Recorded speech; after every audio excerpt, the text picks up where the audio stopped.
Hong Kong Virtual Tours. Number 1. Hong Kong's a vibrant and diverse place. This virtual tour will introduce you to a part of Hong Kong that we know is here but we don't pay enough attention to. It's fundamental to the character of the city. Before we can understand Hong Kong, we need to think about space and housing. I hope I can show you why Hong Kong is a special place. Over on the Ho Man Tin Hill between Mong Kok and Whampoa is the rarely visited Hong Kong Housing Authority Exhibition Centre. This museum is part of the museum network, but visitors are quite infrequent. When you arrive, they will most likely open the doors just for you and switch on the lights. It's located in the Public Housing Authority headquarters, which is an organisation that employs nearly 10,000 people and caters for 3.3 million people, or 44% of Hong Kong's population. This is quite unique in the world, and if you add this to the fact of another scheme, the homeowner scheme, you will approach probably 50% of the population. We all know how small flats are and about the crowded spaces in Hong Kong. We know we can turn the light switch off without getting out of bed. We know that students study in coffee shops and they rent karaoke rooms to meet their friends. These flats are tiny.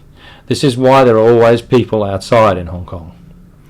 The museum will show you the kitchens and the layouts and the changes that have been made over the decades. You can literally walk over a full 3D map of Hong Kong with glass on top, which shows you all the public housing estates. The building designs have changed over the years, from the flat wall-like buildings in the 70s to the modern 50-storey towers with footprints the same shape as the flat, so that every window has sunlight. This is a move to counter depression in buildings with no natural light. Often flats house a full family with kids and grandparents and maybe even the grandchildren. Bunk beds are common in lounge rooms, and there's narrow hallways, often with doors open to create a feeling of space and to let the air in. A stainless steel gate provides security. Kitchens are so small you need to eat out and shop every day. Very rarely there is more than one toilet, and they are really just sleeping areas. Whole districts that we might call dormitory suburbs sprawl out around Sha Tin, Chung Kwan O and Lok Fu to Kowloon Bay. Even on the island we have large housing estates. Hardly anyone in Hong Kong can look out their window and not be able to see a public housing building. One of the reasons wages have been able to be kept so low in Hong Kong is public housing, and monthly fees are also low and sometimes waived. Design of all sorts and products has been impacted. Hong Kong furniture is unique in that its major focus is space saving. Floors, walls, ceilings and beds include storage space. All sorts of convertible items are available. Hong Kong is a metric community, however floor space is measured in square feet in order to make it feel bigger. When you are allocated a public flat, you don't get to choose the district. If you say no, you go back to the bottom of the list.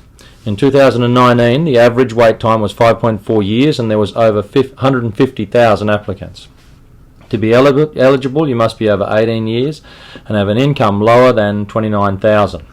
The average waiting time for old people was 3 years. With 40% of Hong Kong park, 35% rural and agricultural, only 25% is available for urban and living areas. This is the key to efficient public transport. Housing is important because it has dictated a lifestyle. Eating out, meeting friends, arranging your day, using public transport so you can move from one appointment to the next without going home in between. Sitting out areas, parks, exercise areas, bikeways and the country park therefore take on added significance, and so we see thousands on the hills on the weekends walking the well-developed paths, cemented Hong Kong style. I hope you will take the time to visit the Housing Museum and enjoy all that Hong Kong has to teach us.